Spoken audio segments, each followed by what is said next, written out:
March 1943.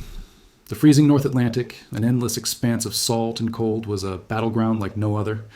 The wind howled through the masts of British destroyers as they sliced through the rough waters, their radars scanning the horizon for the elusive shadow beneath the waves. For months, the Royal Navy had fought a relentless battle against the German U-boats, the wolves that hunted their convoys of merchant ships. The stakes were high. The lifeblood of the British war effort, vital supplies from America, was at risk of being severed. Inside the darkened bowels of the HMS Samson, Lieutenant Commander William Fisher gripped the rail, staring out into the fog. The ship had just made its third pass over the convoy route, each time dodging the deadly torpedoes that the U-boats launched with terrifying precision. The convoy, however, was still vulnerable, its fate precariously balanced between the determined persistence of the Royal Navy and the creeping shadow of the U-boats lurking beneath. Then came the news that would change everything. A breakthrough on the very technology that had seemed unable to stop the U-boat's relentless assault. Sir George Dowty, an unassuming British engineer, had just unveiled his solution. A hydraulic bomb trolley designed not just to improve the delivery of bombs, but to revolutionize anti-submarine warfare altogether. As Fisher glanced at the endless gray sea, his mind raced through the possibilities. Could this new invention truly change the tides of war? Could it be the key to saving the convoys and turning the Battle of the Atlantic in the Allies' favor? In that moment, the engineer's name, Sir George Dowty, was just another whisper, but soon it would become synonymous with victory. The Battle of the Atlantic had already claimed the lives of thousands of sailors and merchant seamen. For every ship that made it through the submarine-infested waters, 2 or 3 more were sunk by the deadly U-boats, whose wolf packs struck with terrifying precision.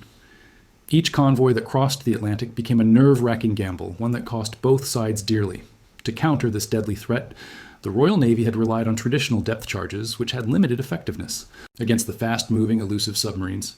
Depth charges were launched from the stern of the ship, their explosions intended to rupture the hull of a submerged U-boat.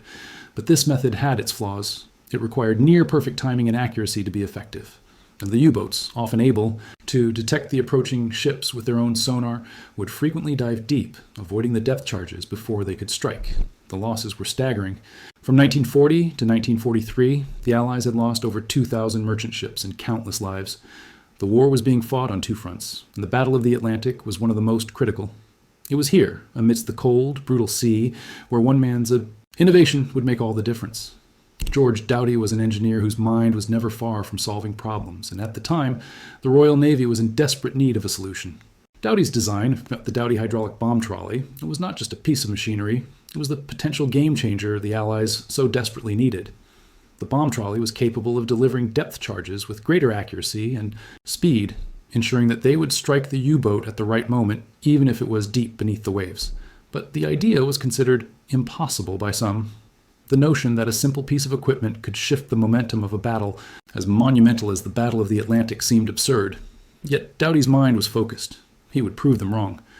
It was early summer in 1943 when the Dowty Hydraulic Bomb Trolley was put to the test for the first time.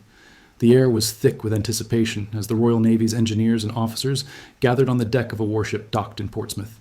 Sir George Dowty, a quiet but determined figure, stood to one side, his eyes scanning the sea as technicians prepared the trolley for its first real-world deployment.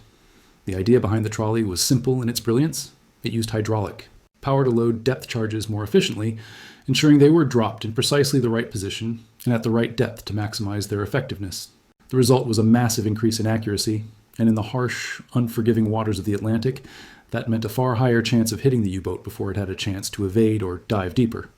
The first trial run was tense. The crew stood, in silence, knowing that if the device failed, the Royal Navy would be no closer to a solution. But as the hydraulic trolley hummed to life, a wave of relief washed over them.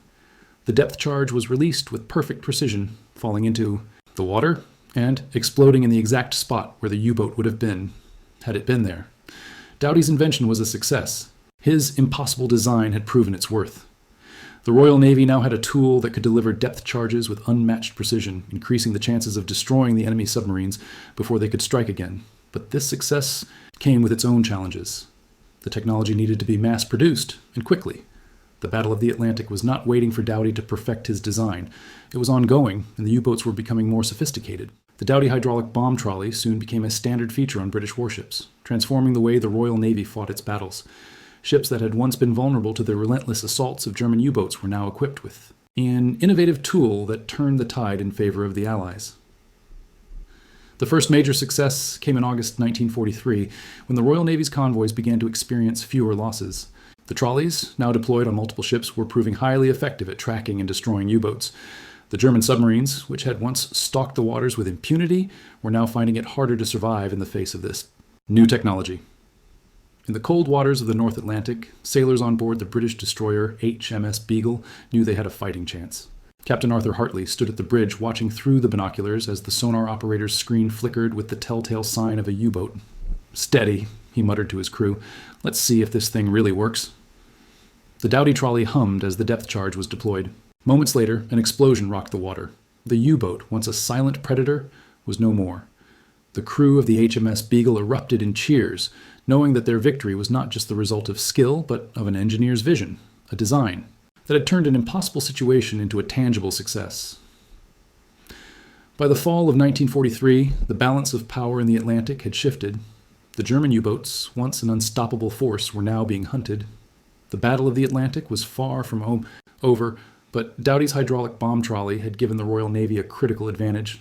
By the time the war ended in 1945, the Allies had defeated the German U-boats and secured vital supply routes across the Atlantic. Sir George Dowty's invention had played a pivotal role in this victory, saving countless lives and ensuring that vital resources could reach the front lines. For his part, Dowty's name became synonymous with ingenuity and perseverance. The Dowty Hydraulic Bomb Trolley was one of the many innovations that helped tip the balance in favor of the Allies, though it would remain one of the lesser-known heroes of the war. Today, Sir George Dowty's legacy endures in the technology that continues to shape modern warfare. His design, once dismissed as impossible, changed the course of history, proving that sometimes it's the small innovations that make the greatest impact. The Battle of the Atlantic, often overshadowed by the more dramatic battles in Europe. And the Pacific was the lifeblood of the Allied war effort. And in that battle, one British engineer's impossible design was a turning point that made all the difference.